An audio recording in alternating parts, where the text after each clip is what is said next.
Hey everybody, and welcome to another new user primer from Modern Tribe. My name is Rob, and for the next few minutes, I'm going to be walking you through the basics of beginning to use our WooTickets add-on. As you can probably imagine, WooTickets allows you to sell tickets directly through the front end of your WordPress site using the events calendar and WooCommerce. And we're going to break this primer up into 4 separate sections. The first, which is the screencast you're watching now, is going to be focused on downloading, installing, and tying the license key to your plugin. If you've ever downloaded and installed any previous Modern Tribe premium plugins, chances are you can skip this screencast because the process is identical to what you've already done. The second is going to focus on beginning to set up new events and tying tickets to those. The third is going to focus on how you can actually order a ticket and how you as the site admin will process that order on the back end. And the fourth is going to focus on showtime, the actual event itself, how both site admins and event ticket holders can make the most of WooTickets when the event is taking place. Let's jump into the install though. You'll see right here I have 2 tabs open, one on the dashboard of my site, the other on the thank you page that I'm taken to immediately after completing my order on the Modern Tribe website. Right now you'll see I just ordered WooTickets, so I now have a license for it. What I need to do is download the plugin. I'm going to click this downloads link in the right hand side of the screen, find the plugin I want, WooTickets, version 1.0 is the current release. Hit this download link and I'll see down in the corner of my browser, it actually is downloading the plugin. Let's go back over to the dashboard of the site, click into plugins, and you'll see I don't have anything activated right now. This is pretty much a fresh install. I'm on the 2011 theme, not seeing much. I am going to need at least the events calendar and WooCommerce to run WooTickets, and I could have Pro installed as well, but it's not going to do much. All it's going to do is add some extra functionality onto the events calendar, which chances are you're already aware of. For the purpose of this screencast and the 3 that follow it, I'm not even going to touch Pro. I'm just going to have the events calendar and WooCommerce.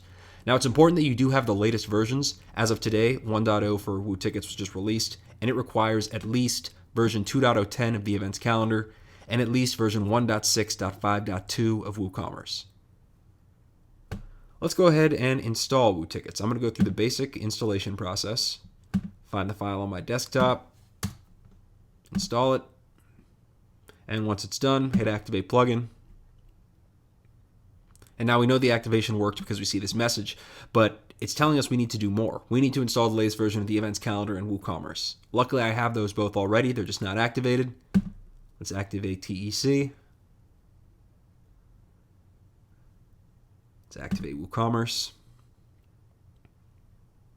And we're all set. It's worth noting if this is your first time ever installing WooCommerce, you're going to be prompted to do one more quick installation via a little message up top here that'll say you need to install WooCommerce pages. Just click the button, it'll take a couple seconds, and you'll be all set. I'm not seeing that message now because I already did that on this test site, but again, if this is your first time installing WooCommerce, you are going to have to take that extra step before you can begin using WooTickets. Alright, so plugins installed. All we need to do now is make sure our license key is tied to it. And the way we can check that is go to Events, Settings, and click this Licenses tab. Obviously, since we just installed the plugin, there isn't going to be a license tied to it, but we should probably plug one in. As this message indicates, you do have to have a valid license for support and updates. The plugin will work 100% without a valid license, but if there's a new version available, it won't allow you to download it until you plug the license in. And if you need to ask our support team for help, either on the forums or via email, they will require that there is a valid key in here before they can do anything. So why not plug it in? Let's go back over to the Tribe website. From this downloads page, we can click License Keys, also in the right-hand Account Central menu. And here we have our WooTickets license. The key is right here, and any sites to which it is tied appear right here. Since it's a fresh license, it's obviously not tied to anything. What I'm going to do is just copy the key. It's important to make sure there's no empty spaces before or after the key because it won't recognize it if there are. But since I know that that's not a problem, I'm just going to copy this, go back to the back end of my site, and paste it into this licenses field. It'll spin for a second while it's thinking, but when you see this green message saying that you have a valid key, you're all set. Just make sure you save changes. What you're going to be looking for now is to make sure that the saved yellow message appears here and the green message is still in place. And once you've done so, you're all set. The plugin is installed, the license is there, and if you need to get help or if there's a new version out, you now know that you'll be entitled to it. We're all set on this end. Let's move on to the more WooTickets specific features in our follow-up screencasts. See you in the next one.